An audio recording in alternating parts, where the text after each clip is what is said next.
Hey guys, welcome back to Sports with Mono and Mono. It's March 4th, 2023, and thanks for joining us. And you can see what I'm wearing today. I have my Roger Staubach jersey on in honor of my partner and my baby brother Steve. So the I know Giant fans are saying, "How could you do that?" I'm saying, well, two things. Yes, it's a Cowboys jersey, but it's also a Roger Staubach jersey, and it's somebody that I worshipped, and he's my little brother's idol, and so I'm wearing that for him today. And again, before we start the show, this could be the pre-monologue, which is very rarely, if ever, used, but I think it's called for today. Um, I just can't thank all our loyal listeners and all Steve's friends and my friends and family and the people at the hospital that have taken care of him. He's doing great. So I just wanted to give a good update that made a lot of progress last night. And, you know, he knows we're doing the show. He's going to watch the show. And I just want to thank everybody for all your thoughts and prayers because it meant something. Apparently, it meant something. Um, so he's doing good, and hopefully he'll be back with us soon, um, sooner than later. But again, the love that everybody shared on our show has just been, just so heartwarming. And um, so Steve's going to be okay, and we're just getting through it. And let's just jump right in, right? Our monologue is always sponsored by Coriano Trucking of Summerhill, New York, and again, he's one of our dear friends, our former teammates, and played with Steve. So you know that's what makes this show so special. We have people like that support the show, sponsor the show, and give their thoughts and prayers to Steve's speedy recovery. So my monologue this week is I know it's rare, but it's getting close to being the Masters, so that's why I'm going to bring up golf. And Steve and I's position on this live golf situation, it's just always been just a bad taste in your mouth, But the guys took the money, but I was flipping around the television last Sunday watching the PGA Tour, and then I come across this live golf, which is being broadcasted by somebody. I'm not even going to mention them, but it looked like a joke. It looked like it was the NCAA championship where these guys are playing in California wearing their shorts, and it seems to me like it's gimmick golf. They're trying to infuse something into a game where protocol and everything matters, and that's what the PGA Tour is. So, and I will say this, Andrew Carolyn, one of our loyal listeners, he goes, "Hey, I was watching it. It's pretty good. There's some big names there." I said, "Yeah, but it doesn't mean anything, Andrew. The intriguing thing about it is that there's going to be, some contentious situations at the Masters because they're letting the live golfers play. But they're trying to turn this into something more entertaining. And golf, you just can't turn it like that. It doesn't work that way. You're supposed to be quiet when the guy's putting, and it's the same way when I play golf with the president of Coriano Trucking. It's we're all out there to play the game, and we respect one another. But again, so Greg Norman, good luck with that. At some point, you're it's gonna be exposed that it didn't work. It just wasn't. You can't turn this into a circus. Golf is a gentleman's game, and it's great to watch. And so, good luck with that. I mean, guys wearing shorts playing golf. I mean, do we really need that? Jack Nicklaus would say, I'm never playing golf with shorts on national television. Certainly not at Augusta National. So anyway, but that's my monologue. There's a lot of other stuff to talk about today, and let's just jump right into it. And of course, we're going to get to the NFL in a little bit, but it's college basketball season, right? We're rapidly approaching Selection Sunday, which is less than 2 weeks away. And you look at the landscape of college basketball right now with the situation going on in Alabama. Purdue been number one a couple of times. They keep getting knocked off.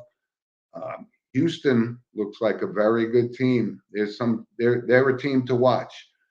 But there's other things that are going on, right? Where North Carolina is battling just to get into the NCAA tournament. And I mean, that's unprecedented unto itself. So, but college basketball is great. This is a great time of the year. And this, like I said, we're sitting on the fence watching. Is Duke not one of the top 4 rated teams? No, they're not. I want to touch base with a point with Duke, by the way. So consider this. This is our first season without Coach K as the head coach and the guy in charge. He turned it over to Jon Scheyer. But Jon Scheyer won more games for a first-year Duke basketball coach than any other coach in history. So, I mean, is it a bad year for them? No, but that's pretty impressive. Mike Krzyzewski had his first couple of seasons, 2 or 3 seasons, weren't so great. But so I think the program is in good hands. They'll bounce back, but there's a lot of other teams, right? You got to start looking at Kansas.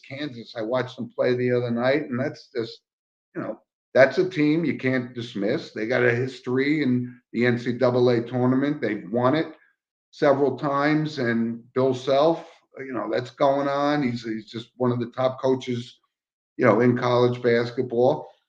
And you see other teams like Syracuse. There's a gentleman I sit next to at work, and he's a big Syracuse guy from Syracuse. And I know our loyal listeners, Michael Burns and Rusty Smith, and these guys, they live and die for Syracuse basketball. But it's not there. And I was having this conversation saying, maybe it is time for Coach Boeheim to turn the program over to somebody else, just like, the North Carolinas and the Dukes, they've done, but Jim Boeheim's not going to go unless you tell him he has to go. He's that committed to this program, but, this isn't a good year. So I said, maybe it is time for a change. And the guy said, yeah, I know, but they got a lot of good talent coming in next year, and they could be a formidable team. But I'm just letting you know, college basketball is hot to trot. And we just got a comment from Miriam from Washington, D.C., and says, good morning, Jim. Nice to see you. Regards, Steve, and all my love from Washington, D.C. So we got loyal listeners from coast to coast. And Miriam has a vested interest in this show. And I think she could recognize wearing Roger Staubach and why I'm wearing it today. But she's been just a remarkable support structure for Steve. And, there's somebody that just, like I said, they miss him as much as I do. And it's great to hear. Thank you, Miriam. Right. So let's stick with college basketball too. I brought this up with Steve a couple of weeks ago, and he absolutely dismissed it. I said, there's a guy in college basketball that has the potential to break Pistol Pete Maravich's Division I scoring title, which is, unbelievable. He was a great basketball player, obviously, Pete Maravich.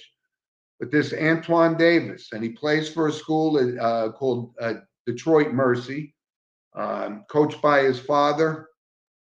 Kid's been playing with a mask on from a broken nose for 3 weeks. And I think he may actually hold the all-time 3-point record in college basketball, but he came 3 points short of Pistol Pete's, which is a record that was set probably, in the late 60s. But he had a great season. I don't know. There's some other thing going on. They're talking about, because their season's over. They're not going to make the tournament. We know that, right? But there's some other league called College Basketball Invitational or something to that effect. which he could play, but I think that would kind of tarnish breaking the record. But I wanted to note that we talked about it a couple of weeks, and Steve, he came up 3 points short, right? So it's March Madness, the college basketball tournaments, Big East tournaments. These are all events that college basketball fans love, like me. And it's going to come down. Some teams are going to get bumped. Some teams are going to make it in. There's going to be some surprises. It's why they call it March Madness.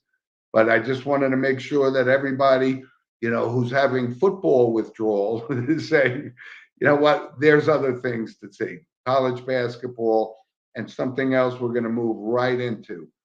Hockey.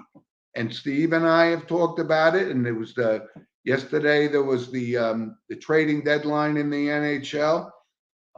Big game today, Rangers versus Boston, right? These are the two, you got to say, two favorites, at least two of the top 4 or 5 favorites to win a Stanley Cup. And what we've always said is the Stanley Cup is the most impossible, difficult, hardest thing to win in sports. But Rangers made a couple of big trades. They got this guy Tarasenko from the Blues 2 weeks ago, but they did, in fact, solidify and make that trade and get Patrick Kane. And when you look at Patrick Kane, he did play with Artemi Panarin in Chicago for a season, I think. But Patrick Kane's only 34 years old, and he's played 16 years in this league. He's a former MVP. He's a 3-time Stanley Cup champion.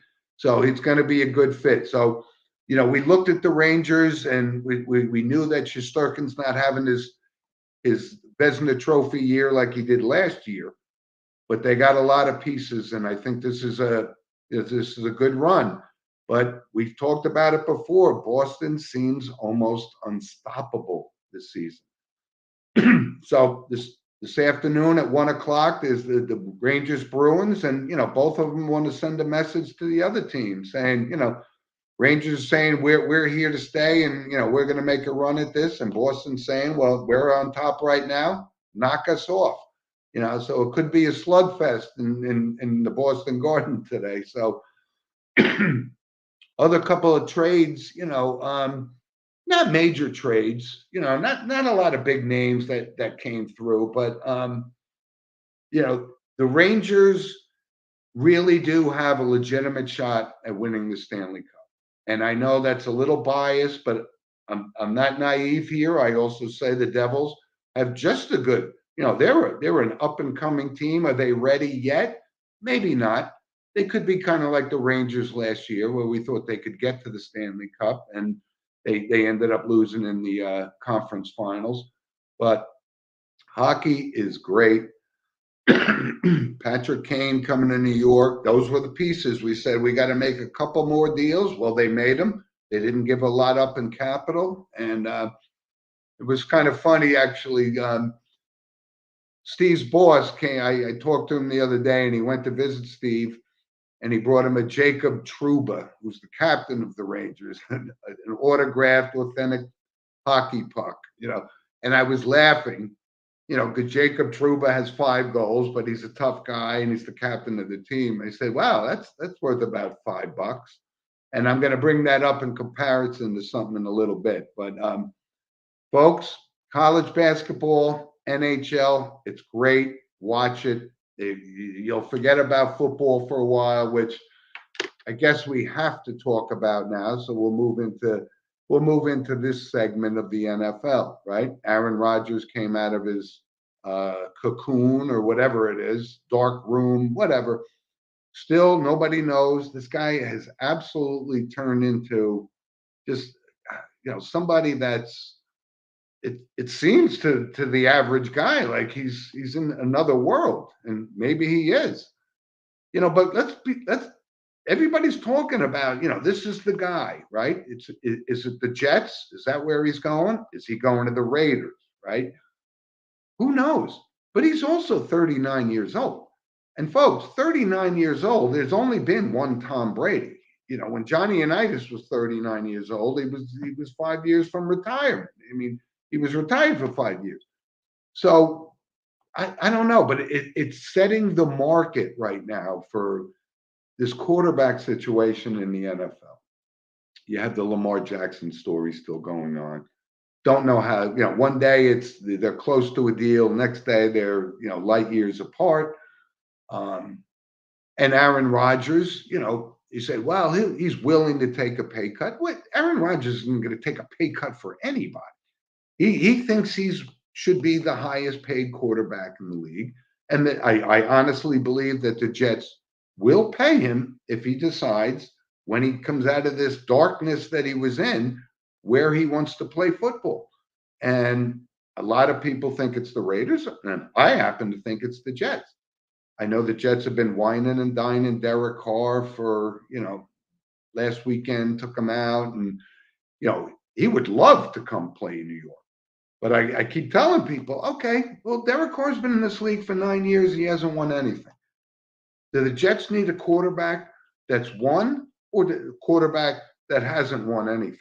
So, make up your mind. I don't know which way the Jet fans are going. There's still the whole Zach Wilson, and the Jets will absolutely sign Mike White. He's like this, like Jeremy Lin was with the Knicks, a few years ago. They like him. He's a good guy. He seems to give everything he has, but he's still a mediocre quarterback.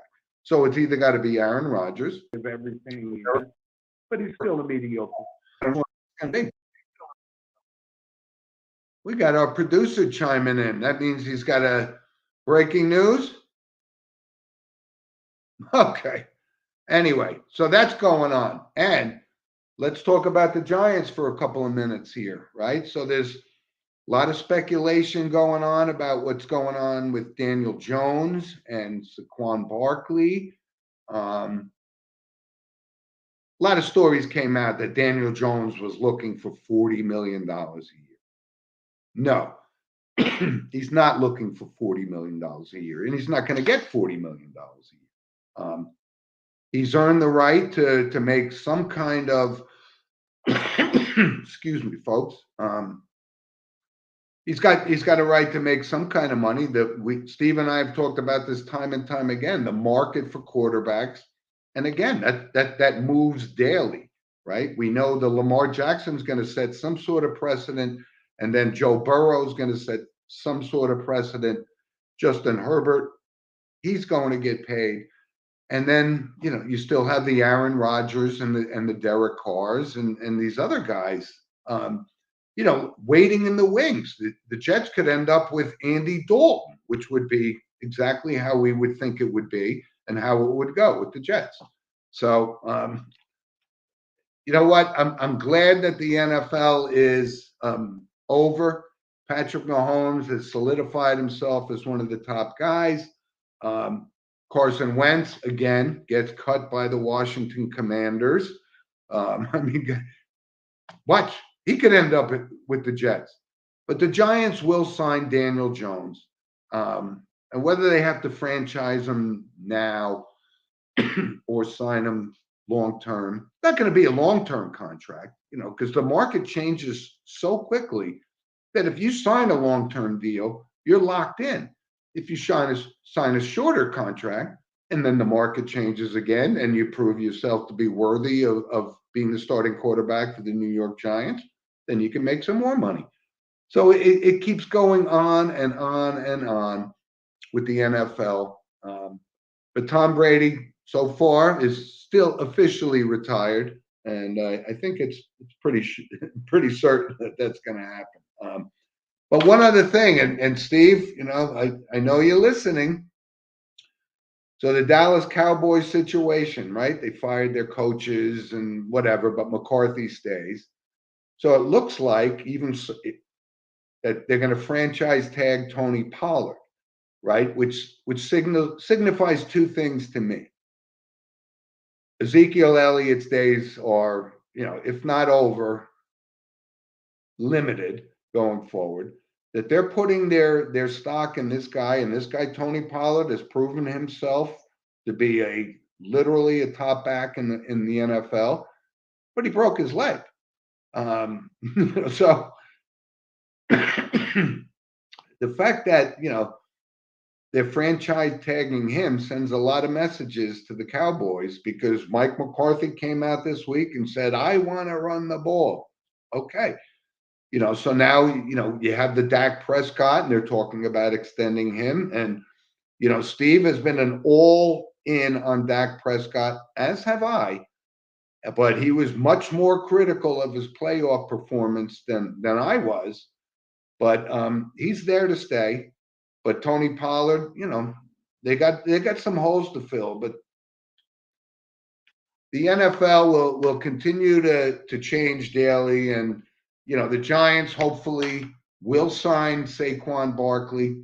If not, there's backs out there that could fill that hole. So the NFL, and listen, before we move off the NFL, and Rob, our producer, sent me a link this morning. And as you folks know, we had Luke Whippler on, who's really rapidly rising in these NFL mock drafts and so forth. But Rob sent me a link from NorthJersey.com about picks, potential picks for the Giants. And of course, Sports with Mano and Mano is going to start diving into the upcoming draft in April. But, some of the, Luke was picked on an NFL mock draft. It wasn't a Kuiper McShay thing. It was somebody else. But, and this North Jersey one said, yeah, it looks like a good fit. But I think there's two needs right away for the Giants. And that's either a wide receiver or a linebacker. So, but in this mock draft, they had Luke going to the Buffalo Bills. And I have a very close friend that I talked about the Buffalo Bills at work with. He said, yeah, that's a need we could fill. Yes, this kid, I think his name is like John Michael Schmitz from Minnesota, has always been, on most drafts, the first center to be picked. But this could surprise things. And Luke, I hope it all works out for you. And I know you're a Jets fan, but I'd love to see you in Giants blue. And then you got all this upcoming, leading up to the NFL draft, the quarterback situation, right? You have the Bryce Young, you have CJ Stroud, you had Will Levis, and out of nowhere, and I've watched this guy play plenty of times, Anthony Richardson from Florida. I'm not sure where he came in to be in the kind of level that we've been talking about with Bryce Young and Stroud and Will Levis, but he's up there. He's a hot prospect. But I've watched him play, and I've seen that caliber of player before. I mean, this is kind of a Trey Lance, Jordan Love, Sam Hartman type player. I don't know. I mean, we've seen, in past two drafts, right, the Desmond Ritters, which now it seems like the Atlanta Falcons are going to actually make, that first pick that, they took Desmond Ritter, hot to trot, possible first round pick in last year's draft. But I think they're going to turn the franchise over to him because they cut Marcus Mariota. So, but I like this guy, Bryce Young. I know people are, criticizing him because he's small. He's not Pat Hayden small, but he's small, but he's dynamic. I think he's a can't miss prospect. But it's going to be, the whole draft is going to come down to what the Chicago Bears do. And are they committed to Justin Fields? 2 years ago, we were talking in the same vein we're talking about CJ Stroud and Bryce Young about him.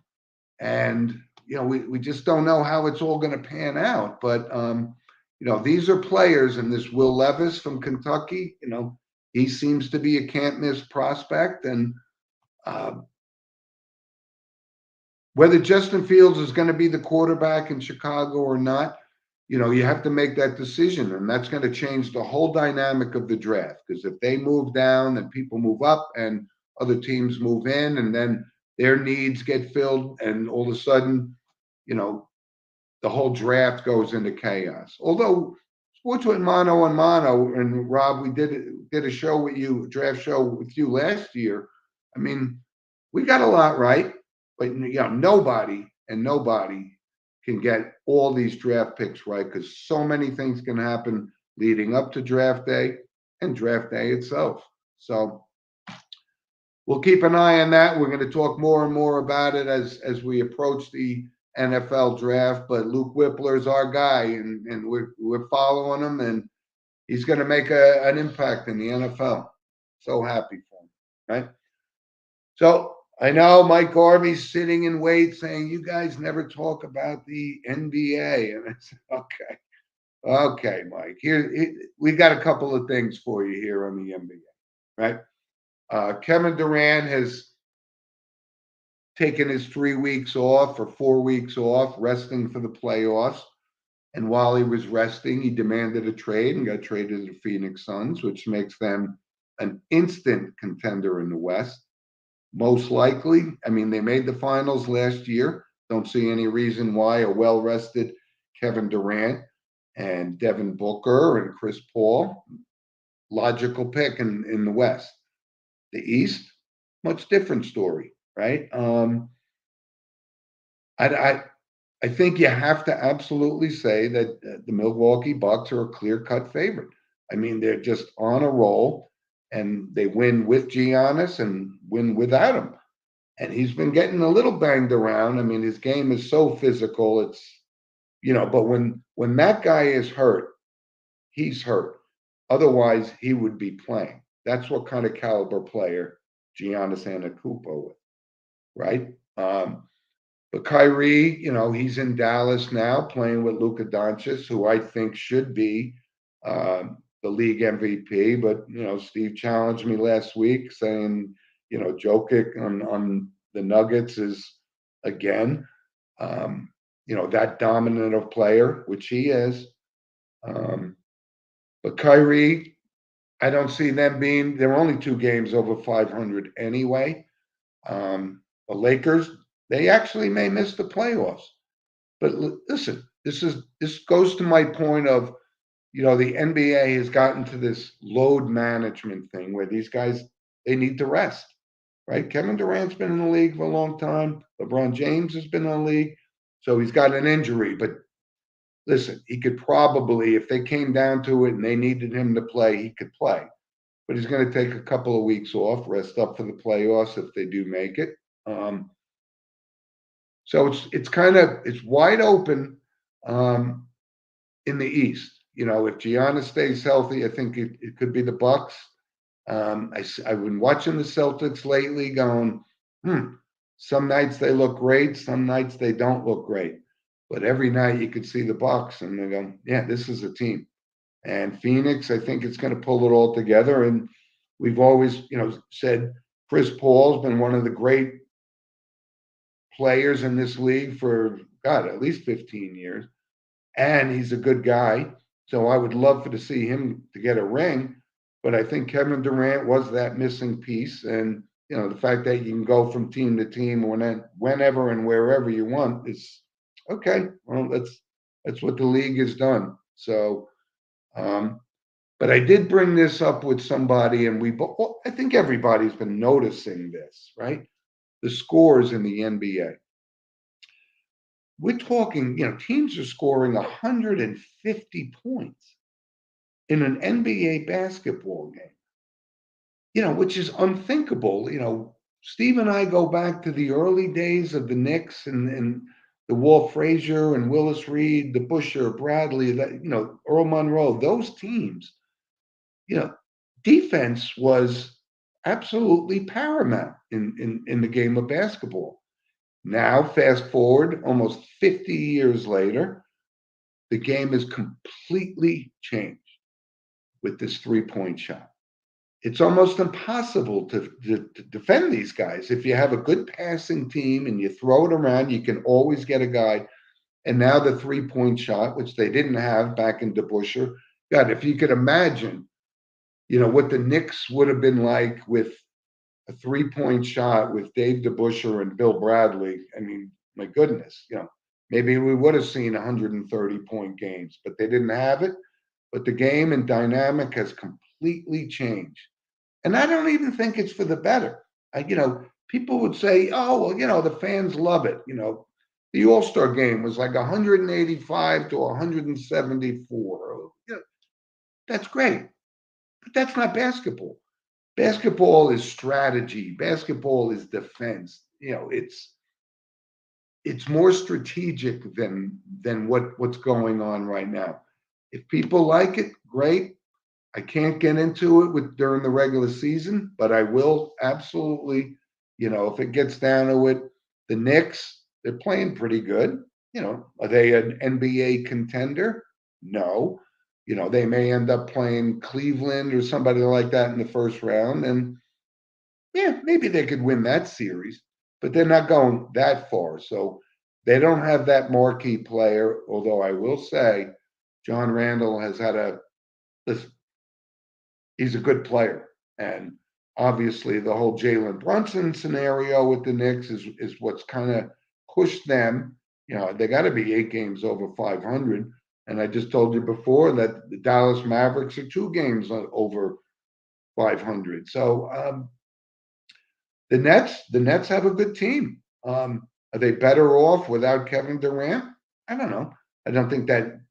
I think that takes any chance of them going far into the playoffs. But what they got for getting rid of Irving and getting rid of Durant and Harden, they got some players. But they're just like the Knicks, where these are players that you say, yeah, these guys are good. They have potential. We'll see. I think Jacques Vaughn's done an outstanding job as coach. Thibodeau, I don't know. I just don't know why he won't let this guy Obi Toppin off the bench. But I thought they would have dealt him because he seems to have such a grudge about him. I think he's an absolutely excellent basketball player. But maybe that's not in his plans. But I don't think Tom Thibodeau is the long-term coach for the Knicks anyway. So if they get knocked out in the first round, they're going to probably make a change, and we'll see what that change may or may not be, right? So let's move on, Rob, to our random points of interest, which is called, of course, sponsored by Lynch Toyota of Manchester, Connecticut, right? A couple of things. Sometimes we talk about sports, and I had 2 daughters that were cheerleaders. A lot of people say cheering is not a sport. My sister Mary Ellen sent me a link today or yesterday, and I saw the story already, and I immediately thought of it because I have daughters that were cheerleaders. There was some, and her name was Katrina Kohel, right? She's from Nebraska, and I don't know all the backstory, but I do know these cheer competitions and how intense they are and so forth. But her entire team quit, and she went on by herself to represent the high school that she was at. And I just thought, from a sports story, that's awesome. It's awesome. I mean, that's a feel good story in sports, right? It's not the NFL, but it's a passion that this girl had. And again, I don't know the backstory of why her whole team quit, but you got to give this girl credit. I thought it was awesome. Another interesting thing, and we've talked about this gentleman, Jalen Carter from Georgia. Talked about him in the championship game and against Luke Whippler, right? Who we brought up before. And I thought Luke schooled this kid. He's the potential #1 pick from Georgia. But I got to tell you, so now it comes with baggage, right? First and foremost, I saw Luke Whippler handle this guy. He was not a factor in that game. But there is a potential. And again, we talk about it because whoever gets that #1 pick is going to fill that #1 need. And if it's a defensive lineman and it's Jalen Carter, then so be it. But now he comes with the baggage of, we talked about his teammate, Devin Willock, who was killed right, probably 2-3 days after the national championship game that Georgia won.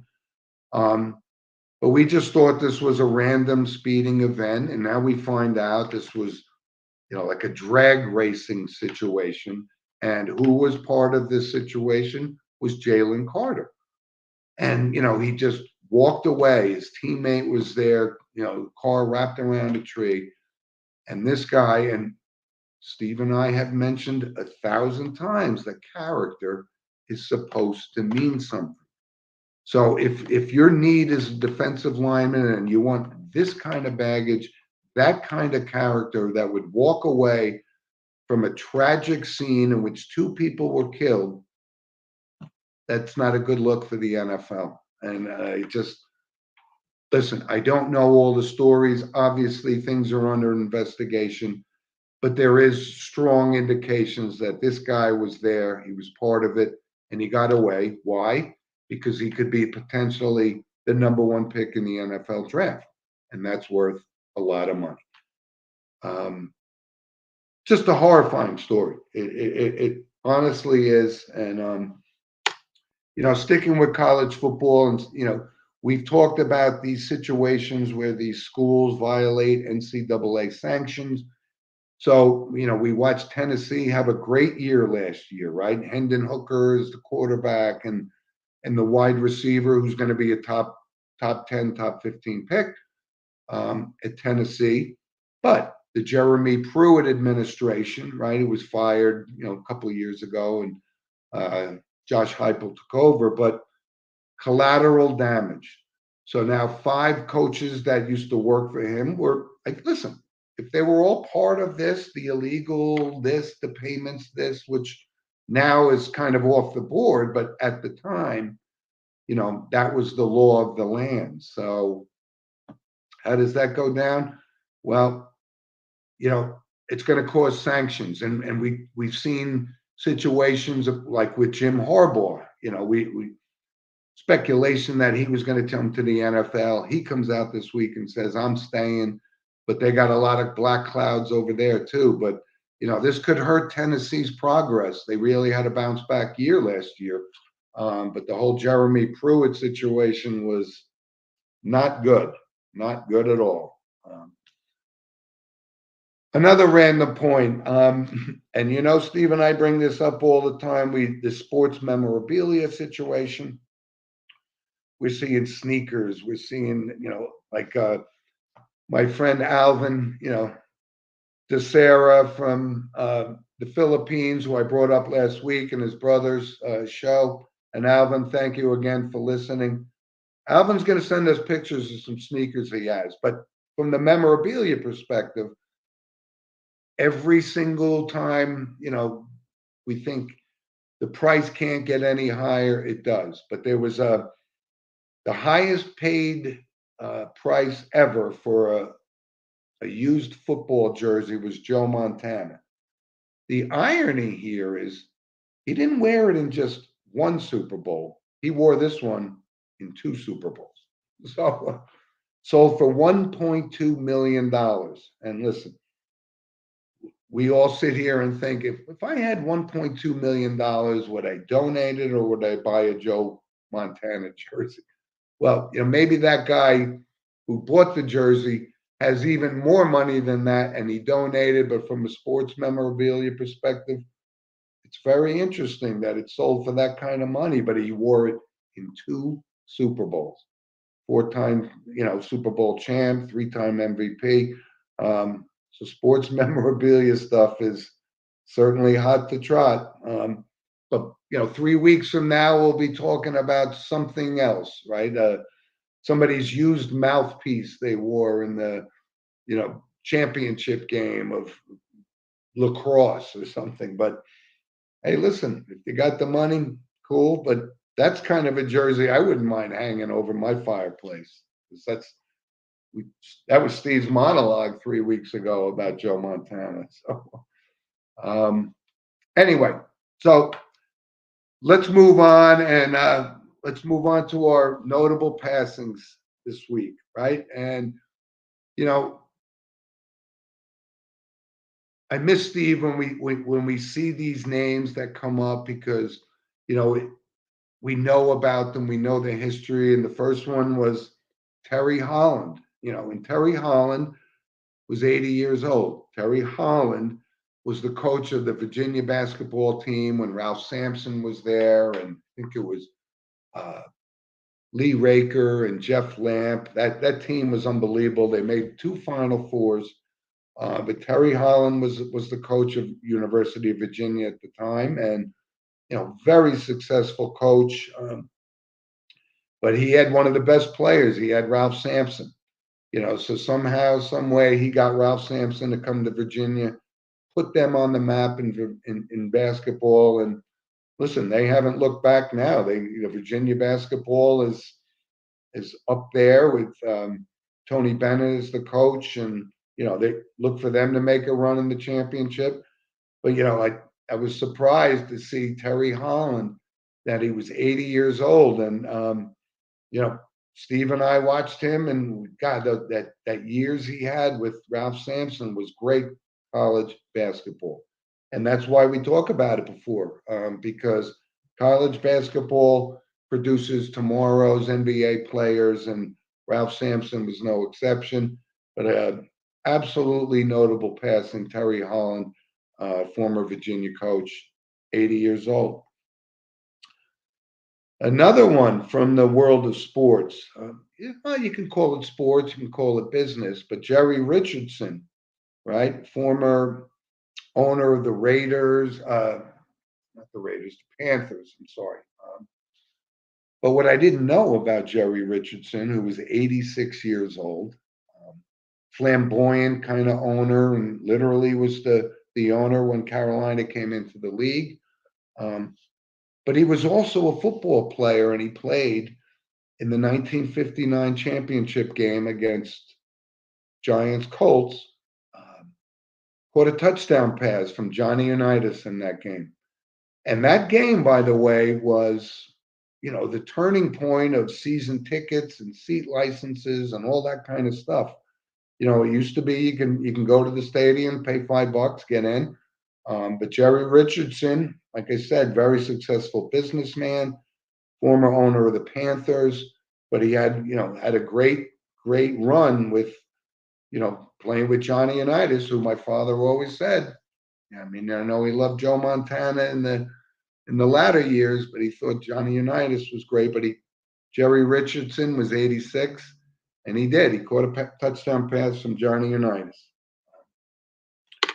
Ironically, at the same time, another gentleman, Fred Miller, and I think Fred was, I want to say 81, 82. I didn't see, but Fred Miller was a defensive tackle on those very same Baltimore Colts teams that beat the Browns for the championship in the championship game back in, I think, 53. But Fred Miller, and I saw some comments from Ernie Accorsi, and Ernie Accorsi, of course, was former general manager of the New York Giants and just well respected, and with the Colts and Miami Dolphins. And he said Fred Miller was such a pivotal part of those outstanding Baltimore Colts teams, gets very little recognition, not a Hall of Famer, but they said he came to work. And I respect Ernie Accorsi's opinion very, very much. So, those are some notable passings, folks. And again, Steve and I do this to honor and remember those folks, not to dwell on their passing, but rather to celebrate their life. So before we sign off, I need to give a shout out to my grandson, Logan, who's been lighting it up on the basketball court. And I'm so happy for him. He's getting ready. Spring is almost coming. I can see flowers starting to come out of the ground in New Jersey. And we just had 5 inches of rain. But Logs, you did a great job in basketball, and he's going to have a great season in baseball. So that's starting to happen. Again, I'm trying to work on getting the pitching coach from Rutgers baseball, my nephew, Brendan Monahan, on the show. Hopefully I can work that out. But I just wanted to give a shout out again, again, to everybody that's sent their love and support to the show. And like I said, I try not to well up here. because I think it was just such a positive, and I guess it absolutely mattered, and Steve will be back with us. And I was gonna put these on. These are my Elvis Costello glasses, and there's a backstory to that anyway.